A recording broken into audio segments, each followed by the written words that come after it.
Hi guys, कैसे हैं? GK GS के इस वीडियो में महत्वपूर्ण 60 प्रश्न को देखेंगे।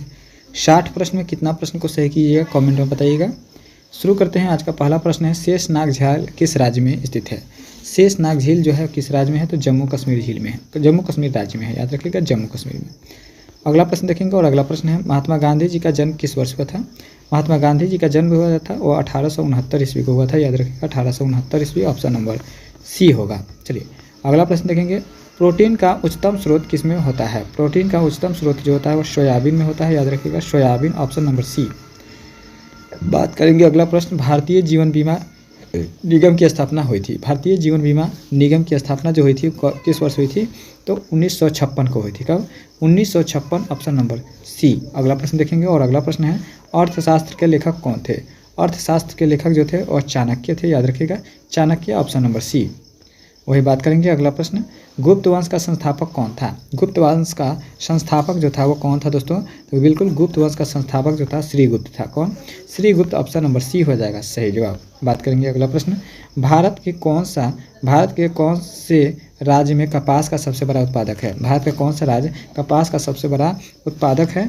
तो बिल्कुल सही जवाब होगा गुजरात। कौन सा? Gujarat, option number C. अगला प्रश्न देखेंगे और अगला प्रश्न है 8 नंबर प्रश्न है, हीराकुंड बांध किस नदी पर स्थित है? हीराकुंड बांध जो है किस नदी पर है? तो बिल्कुल महानदी पर है, हीराकुंड बांध महानदी पर है। अगला प्रश्न देखेंगे, ध्वनि की गति किस में अधिकतम होती है? ध्वनि की गति जो होती है वो ठोस में अधिकतम होती है, ठोस में, ऑप्शन नंबर डी। अगला प्रश्न देखेंगे और अगला प्रश्न है, मेट्रो मैन के नाम से किसे जानते हैं? मेट्रो मैन के नाम से जो जानते हैं, किसको जानते हैं? तो ई श्रीधरन को जानते हैं, ई श्रीधरन, ऑप्शन नंबर सी। अगला प्रश्न देखेंगे और अगला प्रश्न है, सबसे पहले इंटरनेट का प्रयोग किस देश में किया गया था? सबसे पहले इंटरनेट का प्रयोग जो किया गया था वो अमेरिका में किया गया था, अमेरिका, ऑप्शन नंबर ए। बात करेंगे अगला प्रश्न और अगला प्रश्न है, भारत का कौन सा राज्य सबसे गरीब है? भारत का कौन सा राज्य जो है वो सबसे गरीब है दोस्तों? तो बिल्कुल बिहार, बिहार जो है सबसे गरीब है। बात करेंगे अगला प्रश्न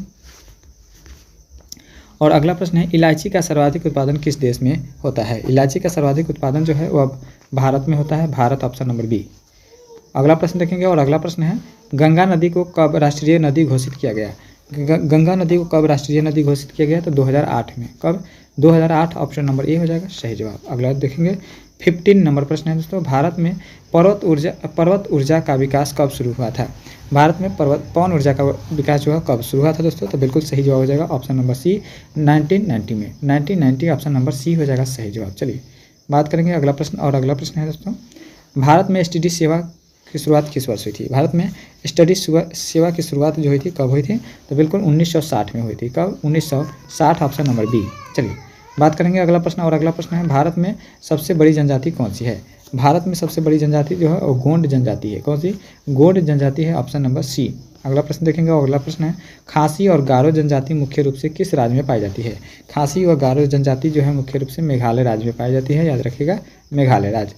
अगला प्रश्न देखेंगे, भारत में पहला परमाणु ऊर्जा केंद्र कहाँ स्थापित किया गया था? VVI क्वेश्चन है, याद रखिएगा, वेरी वेरी इंपॉर्टेंट है। तो बिल्कुल भारत में पहला परमाणु ऊर्जा केंद्र स्थापित जो किया गया था कहाँ पे? तो तारापुर में। कहाँ पे? तारापुर, ऑप्शन नंबर बी होगा। चलिए बात करेंगे अगला प्रश्न का और अगला प्रश्न है, लाल किला भारत के अलावा किस देश में है? लाल किला भारत के अलावा पाकिस्तान में है, याद रखिएगा, पाकिस्तान में है। चलिए बात करेंगे अगला प्रश्न का और अगला प्रश्न है दोस्तों 21 नंबर, चाय की खोज सर्वप्रथम किस देश ने की थी? चाय की खोज सर्वप्रथम चीन ने किया था, चीन, ऑप्शन नंबर ए। वही बात करेंगे अगला प्रश्न और अगला प्रश्न है, किस देश में अपना खुद का सूर्य बना लिया है? किस देश ने अपना खुद का सूर्य बनाया है? तो वह चीन हो जाएगा, ऑप्शन नंबर ए। चलिए अगला प्रश्न देखेंगे और अगला प्रश्न है, नथुल्ला दर्रा किस राज्य में है? नथुल्ला दर्रा जो है किस राज्य में है? तो नथुल्ला दर्रा जो है वह आपका सिक्किम राज्य में है, सिक्किम राज्य का है, तो ऑप्शन नंबर बी। बात करेंगे अगला प्रश्न और अगला प्रश्न है, शेषनाग झील किस राज्य में है? शेषनाग झील जो है वो किस राज्य में है? तो बिल्कुल जम्मू कश्मीर राज्य में है। चलिए अगला प्रश्न देखें, गुजरात की जीवन रेखा किस नदी को कहते हैं? गुजरात की जीवन रेखा जो कहते हैं वह नर्मदा नदी को कहते हैं, ऑप्शन ए के साथ जाएगा सही जवाब। दोस्तों यदि वीडियो अच्छा लग रहा है तो वीडियो को लाइक कर दीजिएगा, चैनल को सब्सक्राइब करके अपने दोस्तों में शेयर जरूर कर दीजिएगा। भारत का तोता किसे कहते हैं? भारत का तोता जो कहते हैं अमीर खुसरो को कहते हैं, भारत का तोता Amir Khusro, option number B. Option number B हो जाएगा बिल्कुल सही जवाब। दोस्तों अगला प्रश्न देखेंगे और अगला प्रश्न है, एशिया का अजगर किस देश को कहते हैं? एशिया का अजगर जो कहते हैं आपका किसको कहते हैं बताइएगा? एशिया का अजगर। तो एशिया का अजगर पाकिस्तान को कहते हैं, ऑप्शन नंबर बी। बात करेंगे अगला प्रश्न, और अगला प्रश्न है किस ग्रह को संध्या का तारा के नाम से जानते हैं? तो बिल्कुल संध्या का तारा जो कहते हैं वह शुक्र ग्रह को कहते हैं, ऑप्शन नंबर सी। शुक्र ग्रह को चमकीला तारा भी कहते हैं। भारत का ऐसा कौन सा राज्य है जो बांग्लादेश से के 3 ओर से घिरा है? भारत का कौन सा राज्य है? तो वह त्रिपुरा है, जो कि बांग्लादेश के 3 राज्यों से 3 तरफ से घिरा हुआ है। अगला प्रश्न देखेंगे, विश्व की सबसे छोटी पक्षी कौन सी है? तो वह है गुनगुना पक्षी। कौन सी? गुनगुना पक्षी, ऑप्शन नंबर बी। चलिए अगला प्रश्न देखेंगे, और अगला प्रश्न है विश्व का सबसे लंबी सुरंग कौन सी है? विश्व की सबसे लंबी सुरंग की बात करें दोस्तों तो वह हो जाएगा आपका ऑप्शन नंबर ए, सीकर सुरंग, ऑप्शन नंबर ए के साथ जाएगा। चलिए अगला प्रश्न देखेंगे, और अगला प्रश्न है निम्न में से स्वतंत्रता सेनानी जन्म दिवस राष्ट्रीय अवकाश घोषित होता है? इनमें से किस स्वतंत्रता सेनानी पर जन्म दिवस घोषित होता है? तो वह Mahatma Gandhi, option number B, 2 अक्टूबर को घोषित है। चलिए अगला प्रश्न देखेंगे, और अगला प्रश्न है आपकी स्क्रीन पर 32 नंबर, भारतीय राष्ट्रगान किसने लिखा? भारतीय राष्ट्रगान किसने लिखा दोस्तों? तो भारतीय राष्ट्रगान जो लिखा किसने लिखा दोस्तों? तो बिल्कुल option A, Rabindranath Tagore. Rabindranath Tagore, option number A हो जाएगा सही जवाब। अगला प्रश्न देखेंगे, निम्न में से किस स्वतंत्रता सेनानी के जन्म दिवस पर राष्ट्रीय अवकाश घोषित होता है? निम्न में से किस स्वतंत्रता सेनानी के जन्म दिवस पर राष्ट्रीय अवकाश घोषित होता है दोस्तों? तो बिल्कुल सही जवाब जो हो जाएगा आपका करेक्ट आंसर हो जाएगा option number B, Mahatma Gandhi. Mahatma Gandhi, option number B हो जाएगा सही जवाब। 34 नंबर है, भारतीय संविधान के जनक के रूप में किसे जानते हैं? भारतीय संविधान के जनक के रूप में doctor Bhimrao Ambedkar, option number A हो जाएगा सही जवाब। अगला प्रश्न देखेंगे दोस्तों, और अगला प्रश्न है आपके स्क्रीन पर, भारत का सर्वोच्च नागरिक पुरस्कार कौन सा है? भारत का सर्वोच्च नागरिक पुरस्कार जो है वो कौन सा है दोस्तों बताइएगा? तो बिल्कुल सही जवाब हो जाएगा आपका ऑप्शन नंबर सी के साथ जाएगा दादा साहब फाल्के पुरस्कार। चलिए अगला प्रश्न देखेंगे, और अगला प्रश्न है भारत का सर्वोच्च नागरिक पुरस्कार कौन सा है? तो दादा साहब फाल्के पुरस्कार हो जाएगा 35 नंबर। 36 नंबर है, जिस दिन सर्वाधिक संविधान को अपनाया गया वह दिन किस रूप में मनाया जाता है? तो बिल्कुल सही जवाब जो हो जाएगा किस रूप में मनाया जाता है? संविधान दिवस के रूप में मनाते हैं, ऑप्शन नंबर ए हो जाएगा सही जवाब। चलिए दोस्तों अगला प्रश्न देखेंगे,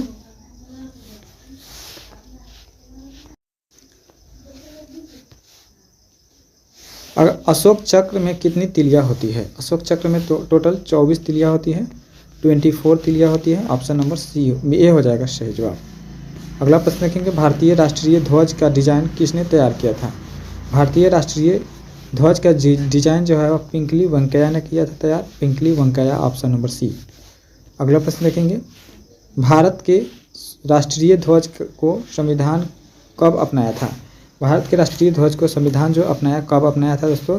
तो बिल्कुल सही जवाब 22 जुलाई 1947 को 22 जुलाई 1947 को अपनाया था। अगला प्रश्न देखेंगे, सुप्रीम कोर्ट ने किस अनुच्छेद के तहत ध्वज फहराने का अधिकार मौलिक अधिकार के रूप में घोषित किया है? किस अनुच्छेद में दोस्तों? तो बिल्कुल 19 के ए में। किसमें? 19 के ए, ऑप्शन नंबर बी हो जाएगा सही जवाब दोस्तों, याद रखिएगा। अगला प्रश्न देखेंगे, भारत के किस तिरंगे में चरखे की जगह चक्र कब अस्तित्व में आया था? भारत के तिरंगे झंडे में चरखे के जगह चक्र कब अस्तित्व में आया बताइएगा? तो बिल्कुल 41 नंबर प्रश्न है, और 41 नंबर प्रश्न का सही जवाब हो जाएगा बिल्कुल करेक्ट आंसर है ऑप्शन नंबर बी, 26 जनवरी 1950।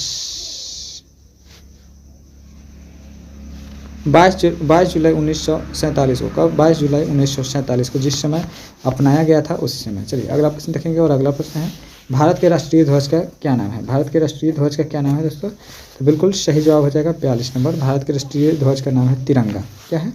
तिरंगा, ऑप्शन नंबर ए। इनकलाब जिंदाबाद का नारा किसने दिया था?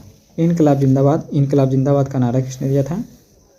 तो बिल्कुल बंकिम चंद्र चट्टोपाध्याय ने, Bankim Chandra Chattopadhyay, option number A. अगला प्रश्न देखेंगे, राष्ट्रीय ध्वज के बने चक्र को क्या कहते हैं? राष्ट्रीय ध्वज में बने चक्र को क्या कहते हैं? तो बिल्कुल सही जवाब हो जाएगा राष्ट्रीय चक्र कहते हैं। क्या कहते हैं? राष्ट्रीय चक्र, ऑप्शन नंबर ए। अगला प्रश्न देखेंगे, भारत के राष्ट्रीय ध्वज पर बने चक्र कहाँ से लिया गया था? तो बिल्कुल कहाँ से लिया गया था? तो सारनाथ अशोक स्तंभ से। किस? सारनाथ अशोक स्तंभ से लिया गया था। वंदे मातरम का नारा किसने दिया था? वंदे मातरम का नारा किसने दिया था? तो वंदे मातरम का नारा जो दिया था किसने दिया था? तो बिल्कुल सही जवाब हो जाएगा option number B, Subhash Chandra Bose ने। किसने? सुभाष चंद्र बोस ने। अगला प्रश्न देखेंगे, यह कथन किसका है? एक ध्वज सिर्फ हमारे बल्कि लोगों के स्वतंत्रता का प्रतीक है। यह कथन किसका था? तो बिल्कुल यह कथन जो था किसका था दोस्तों? तो बिल्कुल सही जवाब हो जाएगा ऑप्शन डी, इनमें से कोई नहीं। अगला प्रश्न देखेंगे और अगला प्रश्न है दोस्तों आपके स्क्रीन पर,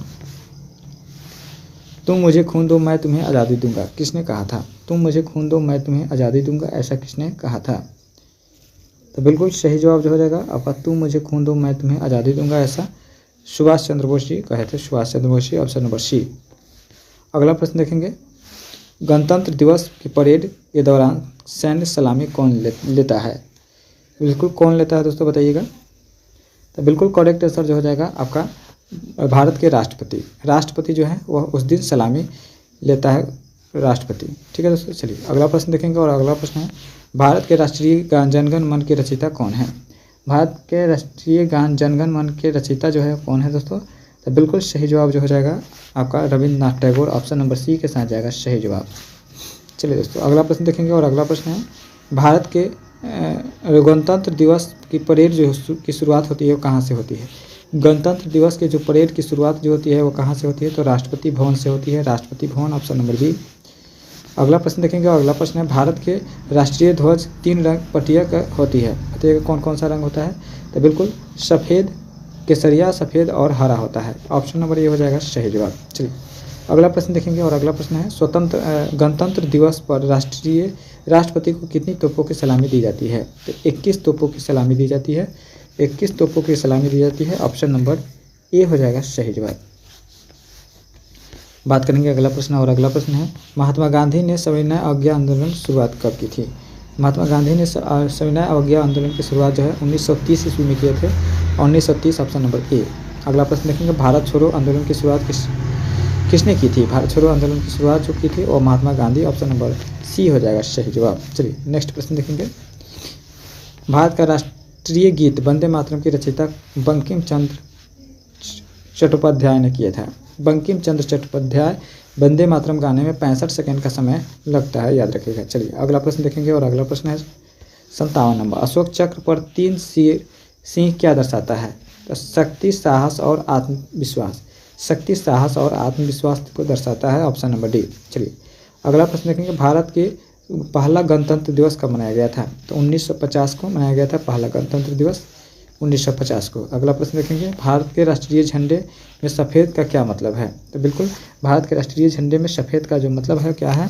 तो सत्य और शांति और सत्य का प्रतीक है, शांति और सत्य का प्रतीक है, याद रखिएगा। चलिए अगला प्रश्न देखेंगे और अगला प्रश्न है, संविधान के निर्माण हेतु कितनी समितियाँ बनाई गई थी? संविधान के निर्माण हेतु कितनी समितियाँ बनाई गई थी? इसका आंसर आप लोग कमेंट के माध्यम से बताइएगा क्या हो जाएगा। टोटल 60 प्रश्न देखे हैं, 60 प्रश्न में कितना सही किए हैं कमेंट में बताइएगा। यदि वीडियो अच्छा लगा तो वीडियो को लाइक करके चैनल को सब्सक्राइब कर लीजिएगा। मिलेंगे नेक्स्ट वीडियो में। जय हिंद, जय भारत।